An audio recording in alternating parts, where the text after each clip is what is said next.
And a very happy Friday to you. Thanks so much for joining us tonight on UpNorthLive Unscripted at 6:30. And hopefully you got outside and enjoyed a little bit of sunshine that some of us saw today. Some of us saw it yesterday too after a couple days of clouds and rain. It was just nice to feel the sun on your skin again. So Trevor, if folks have any plans for this weekend, maybe they want to get outside, either, get some chores done outside or just do something fun, will be good outdoor weather, maybe sunny conditions this weekend? For half the weekend. Yeah, we can go for that for half the weekend. The forecast calls for lots of sunshine to start the day tomorrow. And then we'll see increasing clouds throughout the day. I don't think we'll get any rain in the daytime tomorrow. If we do get any rain tomorrow, it'll be late at night. Well, after sunset. I mean, sunset's like 5 o'clock now. Yeah, it's way too early. I'm still not used to that, by the way. I said that earlier. I'm still not used to that.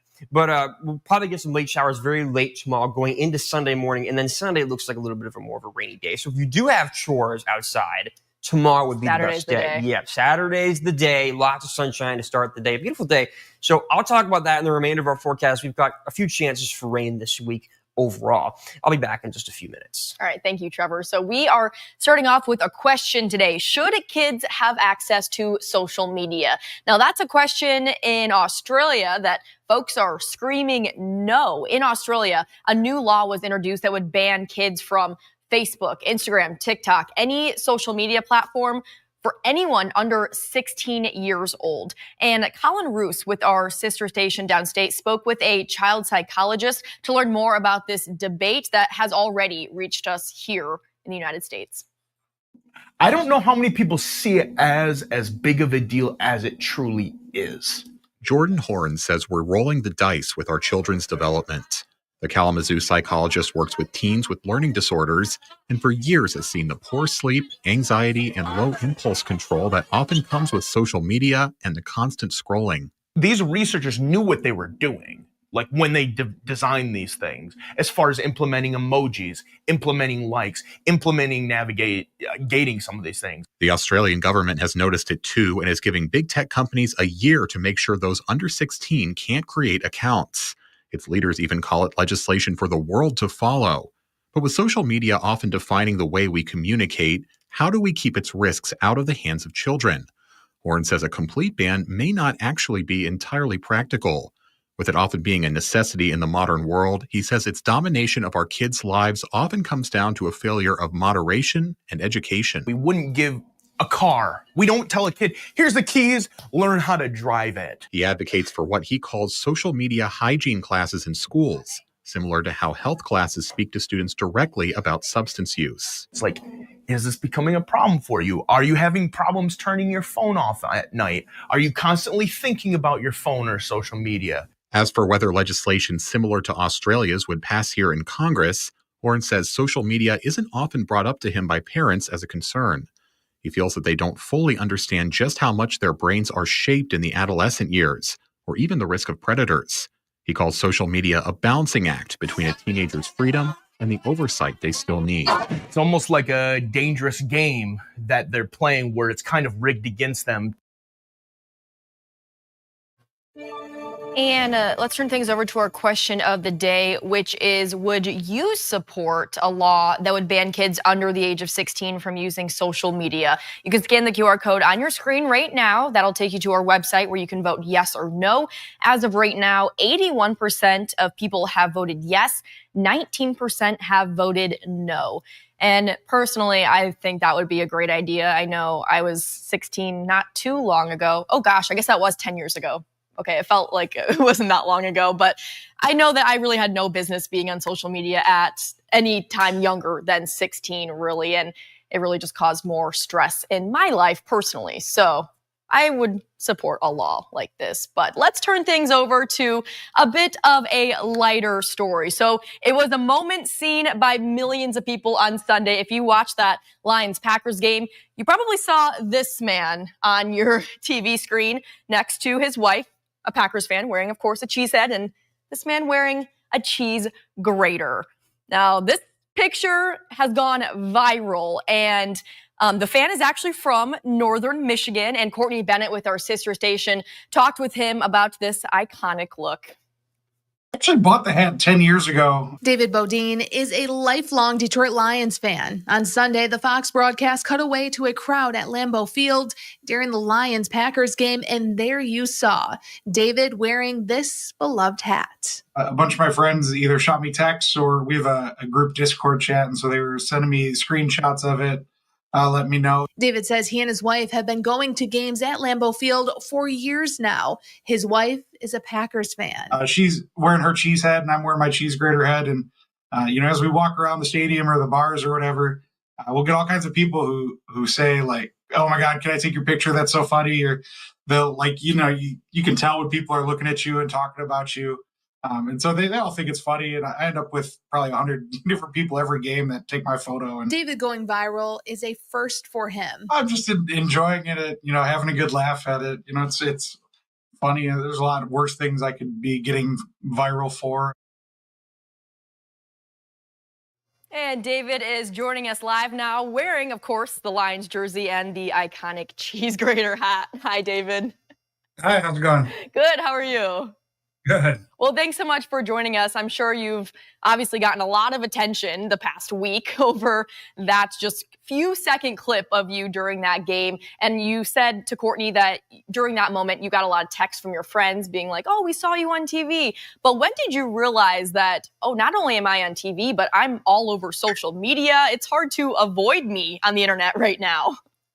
Yeah, I mean, it wasn't so bad at first. I think a little while later, I was starting to get friends texting me, all the different people, Barstool and whatnot, that had posted it. Mm-hmm.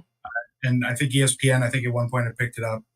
So when they started, other people started sharing it. Eventually, it was probably late in the fourth quarter when it really started to get crazy.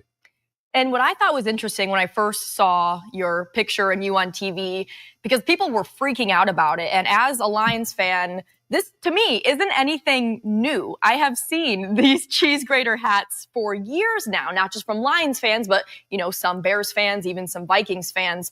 So why do you think your image really stood out to people? I think, it was a couple of different factors. I think the big one is that the Lions are good. So there's a lot of eyes on the team. The game was a nationally televised game. It was the Fox premier game of the week or whatever they call it. Mm-hmm. And then the internet is a whole different animal, and people, when they see something they like, it tends to go crazy. Right. So I have to ask, obviously you are a Lions fan and your wife is a Packers fan. Now I work with a Packers fan, and there's some tension in the newsroom every now and then. Our meteorologist, Joe Charlevoix, is indeed a Packers fan. What is it like being a Lions fan married to a Packers fan? She's a good sport about it. It's fun. We like to, poke each other a little bit when it's Lions Packer week. And same with her whole family. They're all Packer fans. So it's always fun, going to their house when the Lions are playing the Packers and just kind of giving each other a little bit of jarring. And you are from Hancock, right? Yeah, I originally grew up outside of Detroit. Now live up in Hancock. Yep. Okay, so that makes sense, because I'm assuming Hancock, since it's so up north in the UP, that's probably a Packer territory. Yeah, it's kind of split. We actually went down to the game with a bunch of friends who most of them are Lions fans. So we had a good little contingent, and then my wife's a Packer fan. Mm-hmm. So do you have to sometimes get some grief from the fellow Packer fans in your town? Over the years, I've gotten a lot of grief, but not so much lately. We've had the upper hand. Certainly the last 3 or 4 years, but I think even a little bit longer than that. And you were at an awesome game, but the weather conditions were not great. What was that experience like for you? Yeah, I've been to a lot of different games at Lambeau and a lot of different weather, a couple of nice ones, a couple of snowy ones. This was the first one where it was raining, and it was very wet. I'm a little surprised this is all dry now. But. And is that 26 Gibbs jersey? Yeah, it's the same one I had on. I washed it. Nice. Yeah, well, anything else you want to mention, Dave, about your experience just kind of becoming an internet sensation? Yeah, I mean, it's just wild that it's happening. I'm just trying to enjoy it and live in the moment and have some fun with it. Mm-hmm. And go Lions, right? Yeah, go Lions. Okay, so I do have a few more questions just going back to that game. How many Lions fans were at Lambeau on Sunday, would you say? There's a lot. I was trying to think back. last year we were at the Thursday night game too, and that one seemed pretty close to 50-50, if not even a little heavy Lions. This one wasn't quite so bad. I think Green Bay is trying to really restrict what visiting fans can buy their tickets. But it was still a lot of Lions fans. I mean, we had a whole little section in our area that after every touchdown we were singing forward down the field and having a good time with it. That's awesome. We do know the Honolulu Blue travels well, and I'm assuming from Hancock, you're probably a lot closer to Green Bay than Detroit. Yeah, Green Bay is actually, I think, the closest stadium to where I live, and Detroit is the furthest. So it's a little tough to get to home Lions games at least. But. Yeah. Well, David, it's been so nice getting to chat with you, and I will definitely keep an eye out for you in future Packers games, and always look for the cheese grater head. Yeah, I wasn't planning to go to the Green Bay game in Detroit, but I think now I might have to. I think now you have to. I'm surprised no one's really kind of offered to send you at this point. All right, David. Yeah, I don't know. I mean, we'll see. Yeah, fingers crossed, right? That should be another great game. So thanks so much, David, for joining us. I appreciate it. And go Lions. Thank you. Go Lions. All right, let's turn things over to another story. That was so great getting to talk with David. It is, like I said, it's funny because when you saw him, it's like, oh, well, we've seen those hats before for years now. But I think he makes a good point. This game was a national televised game, and social media has really grown in the past couple of years. So I think that's probably why David blew up. But cool story there. So another cool story happening here in northern Michigan. So sometimes a little competition, like between a Lions and a Packers fan, when competition comes together, it can create something really good. So there is an organization in northern Michigan that helps provide food for animals, and they're trying to use friendly competition to bring in more donations for those animals. So here is Mark Schlett with that full story. Right now, we're feeding about 600 pets a month. And with numbers like that, month after month, Robin Rozier with Hoops Pet Food Pantry says as fast as the supplies are donated, they're out the door. We fill up 2 trucks, and we don't have any food at the end of Saturday's 3-hour pantry hours. The pet food pantry, like a human food pantry, relies on donations, which have always been steady. But lately, the demand has outpaced the supply. We have been relying on a small group of people that have been very, consistent with donating. They can't ask for much more from those already contributing to keep the bowls full. So Robin got thinking. She needed more folks to step up. And what fuels competition? Go Trojans. More than a little rivalry. Go Titans. Yep, crosstown rivals Traverse City Central and Traverse City West are the first 2 organizations in town to take part in the week-long Hoops Pet Food Donation Challenge. We do food donations for for homeless shelters and stuff.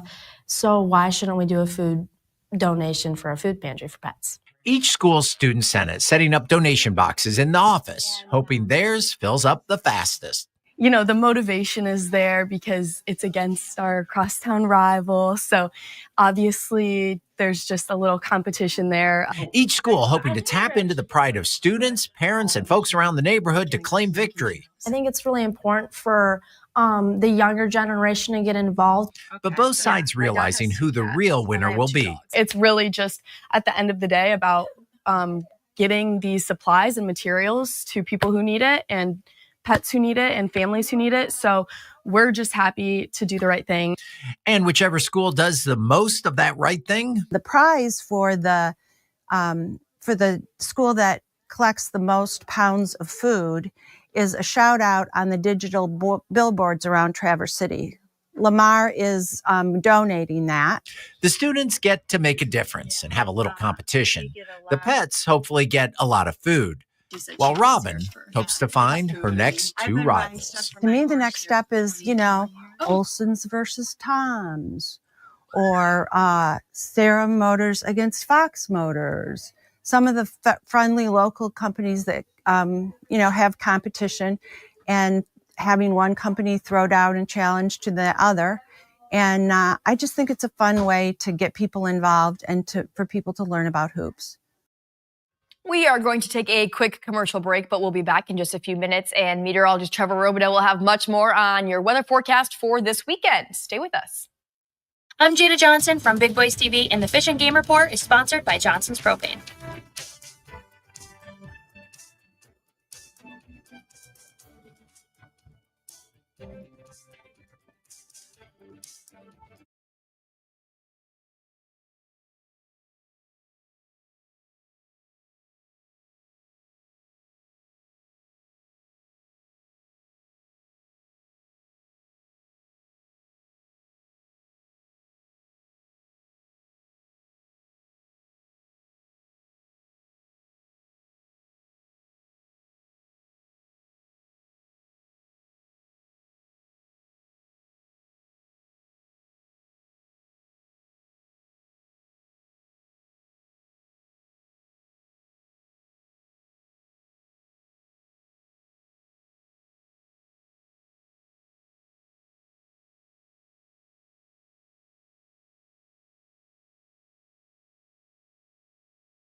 Welcome back, everyone. You heard Trevor say earlier that if you want to get outside this weekend, tomorrow will be the better day between Saturday and Sunday. So try to get everything done that you need to tomorrow. Right, Trevor? Right. So we're going to have a pretty good day tomorrow, but we will have some rain around on Sunday. Now, I don't think we'll have a washout like we did on Tuesday. That was an exceptionally wet day. I remember that I had to go do some chores that day, and I wish I had done them like a week earlier when I was planning to do that. So don't be like me. If you have chores outside tomorrow, I would recommend doing them tomorrow and not waiting until Sunday or Veterans Day to do them. So we're starting to look outside. There's our drone. The drone crew got out today to Keewaydin, and it was a nice, beautiful day. Some passing clouds, but otherwise, a nice, beautiful day. Sunshine all around and a calm day for the most part. It was a little windy for some, and also temperatures were close to the average. And there's a look at the live temperatures now. Most areas still in the 40s. We're getting into the upper 30s in the eastern upper there, 38 in Newberry. The warm spot, 49 Traverse City and parts of Leelanau County, still close to 50, but otherwise we're in the 40s, and we're going to continue to drop into the 30s and even some 20s and maybe even teens tonight. It'll be a nice cool night. There's the look outside, mostly clear conditions, but if you look down to the south, a low pressure system giving some widespread snow to parts of Colorado and northern New Mexico, and then rain elsewhere, and also the red box there covering parts of Dallas is actually a tornado watch for some severe weather they had down that way. They're still having potentially.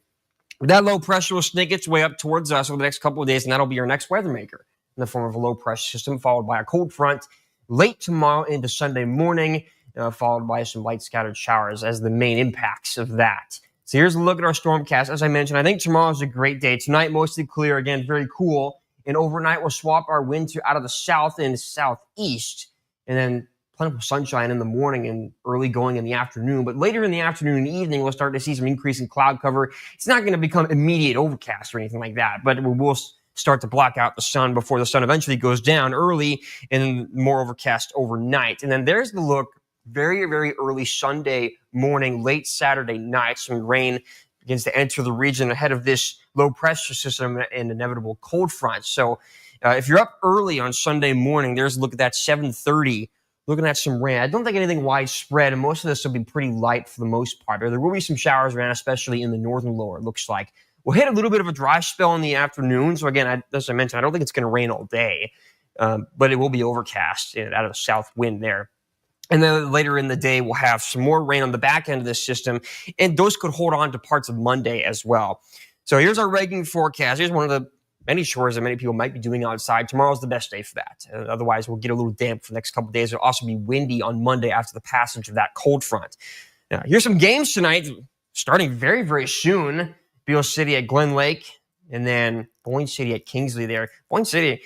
Kingsley, be pretty cold by the end of this game, almost freezing. And there's a look at that again. 23 to 35, I would not be all surprised if we get to some teens as well. And then tomorrow, increasing clouds mainly in the afternoon, evening, followed by some late showers into Sunday and parts of Veterans Day as well. Sunny Tuesday, and then we'll go back to rain on Thursday.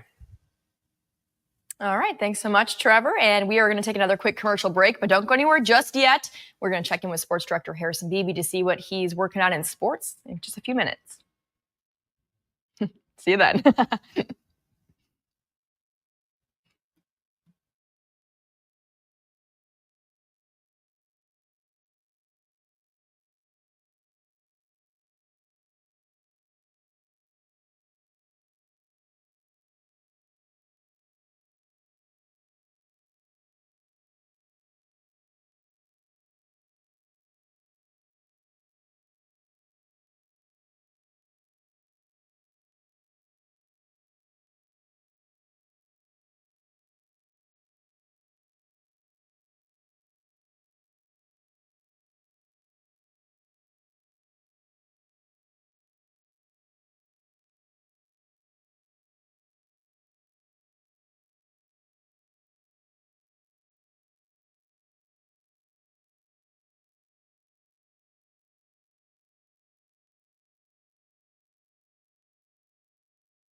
It's another busy Friday night on the high school sports calendar. A lot of district championships up for grabs between football and volleyball. We'll start with things on the gridiron. Round 2 of the high school football postseasons as 11-player teams play for district titles and 8-player teams tonight and tomorrow are playing for regional championships. Let's run down the big board. Mount Pleasant visiting Petoskey in Division 3. In Division 4, Big Rapids is at home taking on Whitehall. We'll have highlights of both of those matchups at 11, along with the Kingsley and Boyne City contest in Division 6. That was a good one in the regular season. We'll see who comes out on top between the Stags and the Ramblers here in round 2 in the postseason. And in the other half of that regional, Reed City going up against Standish Sterling. A lot of people want to see Reed City and Kingsley meet in the playoffs again, just like they did in the regular season. We'll see if Boyne or Standish Sterling has anything to say about that. Moving right along on the Friday scoreboard, McBain is on the road at North Muskegon in Division 7. The Glen Lake Lakers are at home, but they've got a real test. One of the powerhouse teams from the Highland Conference in Beale City makes the trip up to Leelanau County. It's Aggies and Lakers for the right to advance to the regional round in Division 8. And in 8-player football tonight, Inland Lakes is on the road visiting Lincoln Alcona in Division 1, while Onekama, coming off a big upset over Marion a week ago, they'll be on the road taking on Au Gray Sims. As far as Saturday's games go, we know we've got 3 big ones, all involving UP opponents. Traverse City St. Francis is on the road at Menominee in Division 7. East Jordan will be heading up to Iron Mountain to take on their Division 8 district opponent. And in 8-player Division 1, it is Pickford in a regional final. The Panthers will be hosting Ishpeming in that matchup. Of course, volleyball is on a lot of people's minds as well, with district championships being handed out this week. And we've got a huge contest going down tonight in Elk Rapids. It's 2 top 10 ranked teams in Division 3 meeting up, Elk Rapids and Traverse City St. Francis. For the 3rd time this season, the Glads took the first 2 meetings of the year, and this is the St. Francis team that made it all the way to the Division 3 state finals a year ago. Could they do that this year? They'll have to get through a tough Elk Rapids team on the road to do that.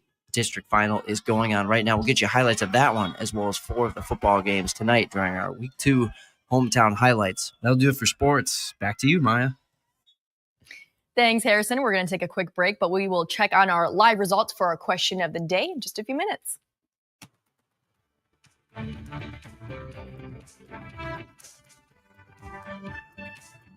Salon services are furnished by Epiphany Advanced Academy in East Acme.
Our question of the day today is, would you support a law that would ban kids under the age of 16 from using social media? 81% of people say yes, 19% say no. Well, that'll do it for Up North Live Unscripted tonight. Thanks so much for joining us. We hope to see you back here at 11, but in case we miss you tonight at 11, have a great weekend. Take care, everyone.